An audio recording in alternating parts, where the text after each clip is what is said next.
it represents a 68% probability range. And why 68%? Because there is a 16% probable chance of error on the upper side and 16% chance of error on the lower side. So this represents 68% range of probable prices. And if you just look at the upper range, it represents 84% confidence interval, which means that 84% of the prices are likely to occur below this range, and 84% of the prices are likely to occur above the lower range. And same we can see on the histogram. So this is our current spot price represented by this yellow dash line, vertical line. And we are seeing this as the probable range over the next 10 days. So price is likely to stay somewhere around 18,600 to approximately 19,400 with the 84% confidence interval on the lower and the upper side. All right, so this looks good. Let's save our work and do a little bit more on this. So what does our price series really look like? All right, so it looks like this. So now I want to create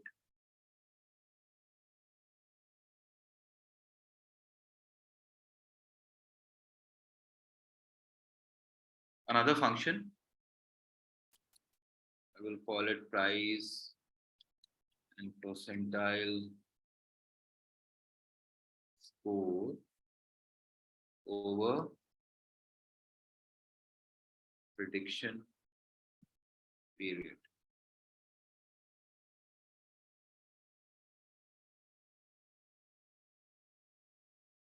CI, and I will need my last price here.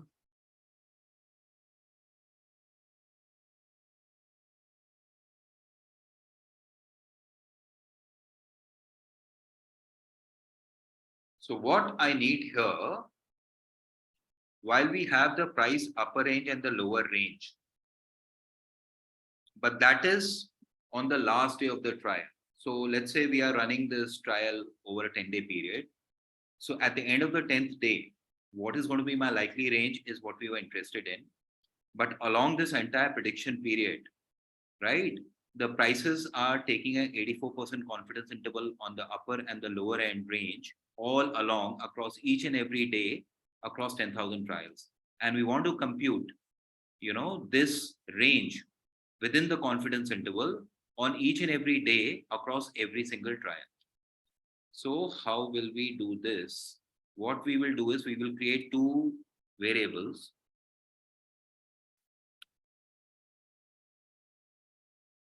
I will call it daily upper range. And I will do an NP range. And I will pass it the length of price df plus 1. What this will do is this will generate an array with evenly spaced values within the specified interval.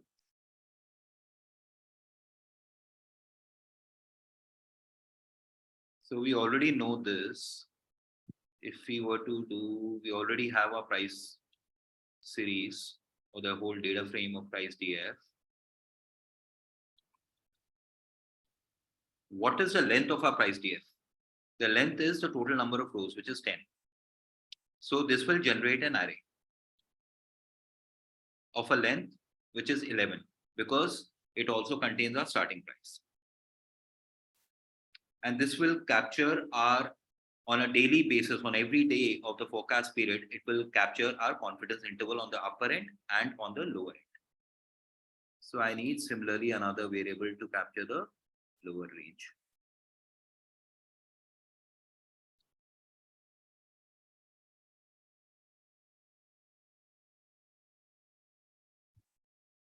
So this is the daily up range. We need the daily low range.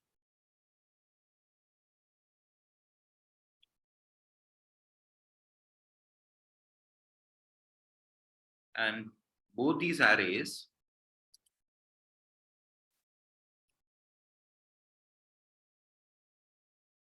will contain their first value as the current spot price.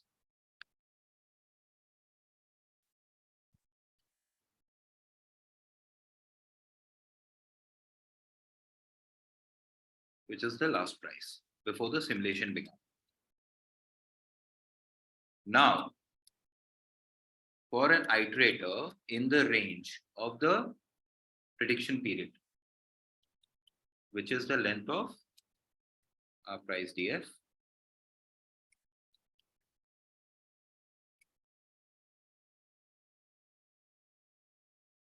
we want to, for every single day in this prediction period, we want to compute the upper range at the confidence interval and the lower range.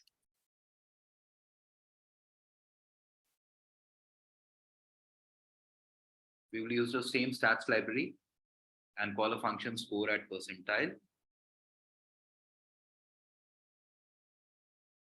Pass it this price DF. And the location will be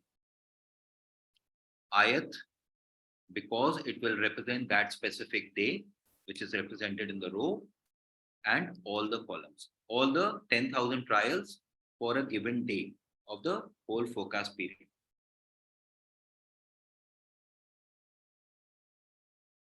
And my confidence interval. Similarly, let's capture the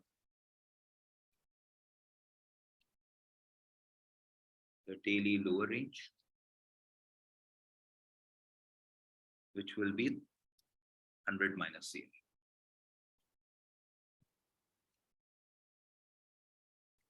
And once we have done this, we will capture the result in our array.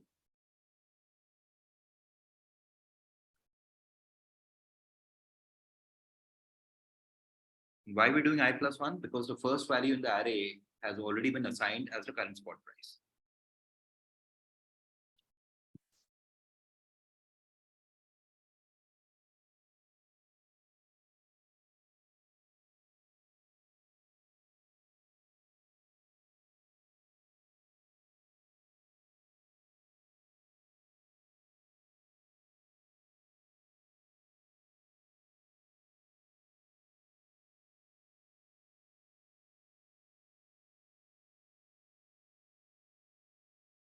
Okay.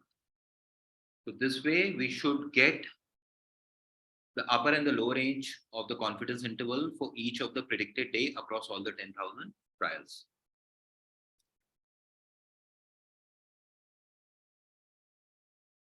And we will return these two array series.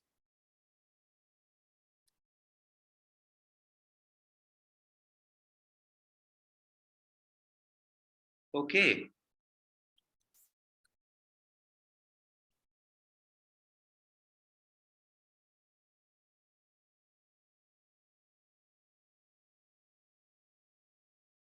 And let's call this function.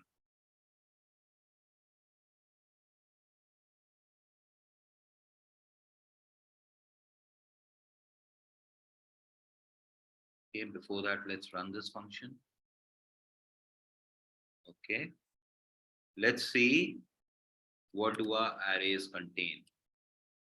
Upper range. So this is the upper range of prices. You know, as we see how are the prices progressing across all the 10,000 trials as the days are increasing, right?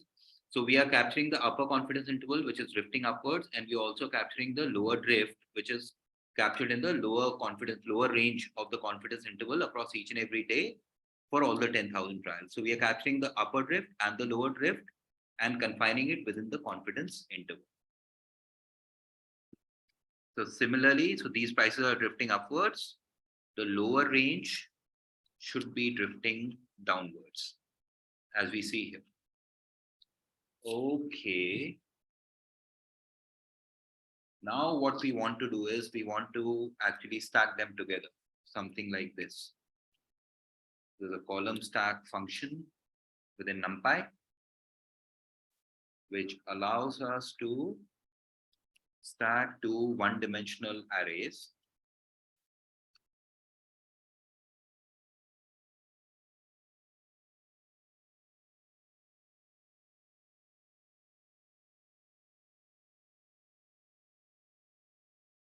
And let's see what we get. So now we have taken the daily upper range and the daily lower range one-dimensional arrays, which are unidimensional by themselves. We stack them together as a column stack, and we get a two-dimensional array. And now we will use this two-dimensional array. So now let's just come to the last part of our Monte Carlo algorithm.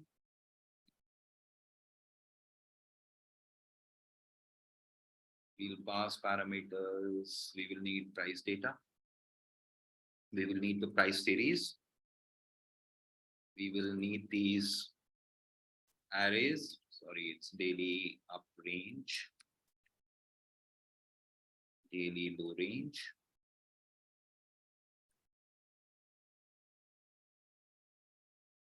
Prediction period and CI. Usually when we are doing the whole Monte Carlo algorithm, we've already got the results that we are looking for. We wanted to know what is likely to be the price drift over the forecasted period across all of these trials. And within a confidence interval, what is likely to be the price range. We have already got that. But, just to make it, since we want to make our function very visually robust, we will just create an expenditure to our, let's say, last 50 days of price and see how the prices across the confidence intervals over the entire forecast period play out.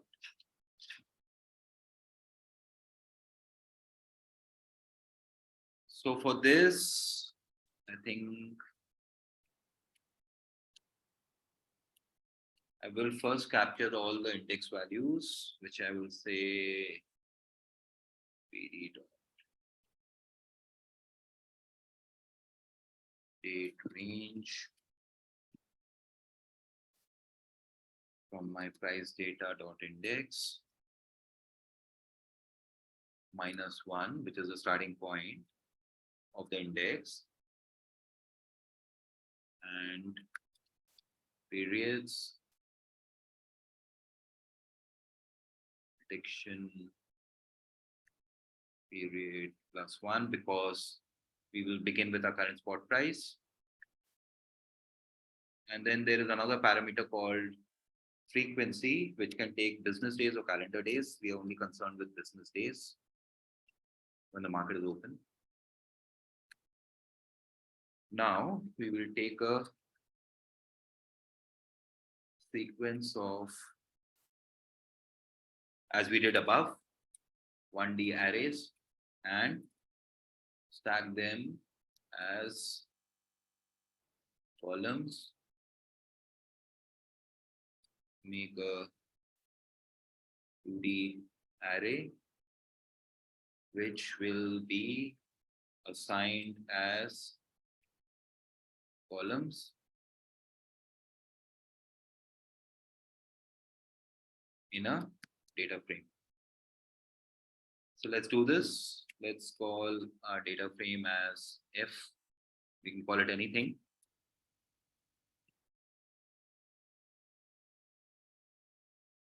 The frame, what did we do here?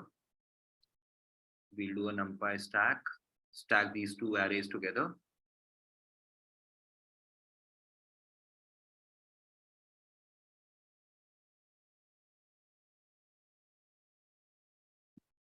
We want to define the index of this data frame as IDX, the periods which we've defined above, starting from the first day of the prediction period, which is the current date. And we will call these columns, let's give them names. We will call it the upper confidence interval.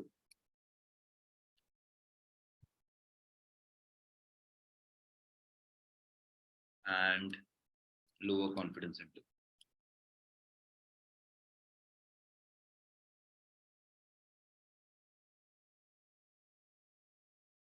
Okay, I hope got the syntax right.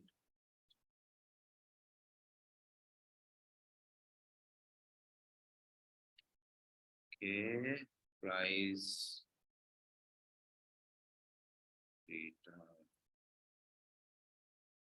Let's plot the last 50 days of price.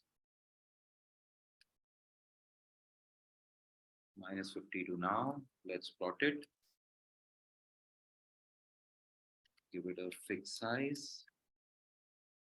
Equal to, let's say, 9/6.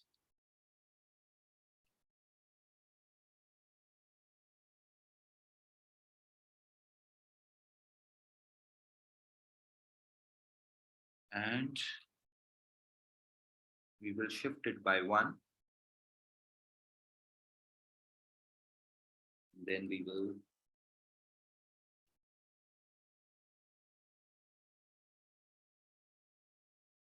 plot this function, the data frame.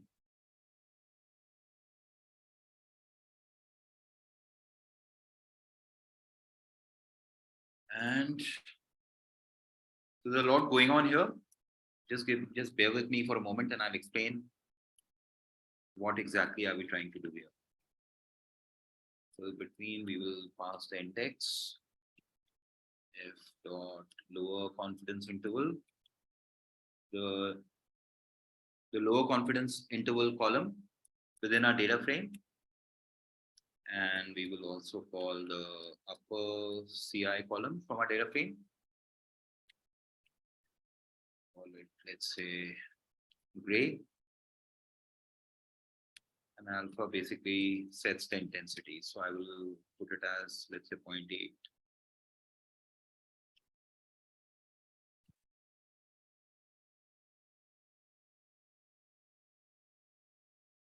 So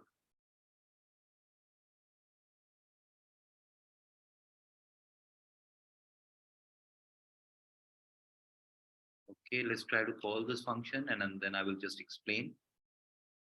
Once we have the visual, hopefully it will be more intuitive.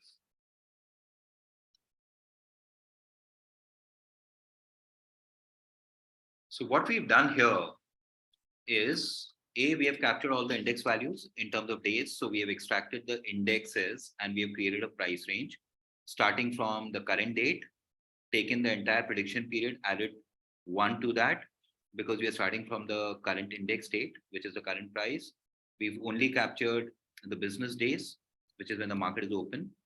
We create a new data frame wherein we stack up in terms of where we do a column stack of the daily upper confidence interval range and the lower confidence interval range across the entire prediction period.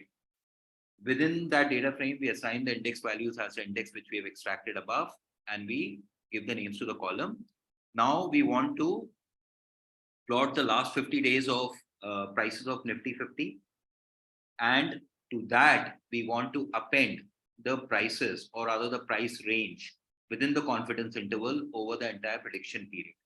And this range will be represented by this gray color and will represent the 84% confidence interval. So we are seeing here that this is how Nifty has been behaving over the last 50 days. And this orange curve here is representing the upper confidence interval over the entire prediction period over the next 10 days. And the green curve is representing the lower confidence interval of the prices over the entire prediction period over the next 10 days across all the 10,000 trials. So this becomes visually very, very intuitive. So I hope this was helpful, and I'll see you in the next video session.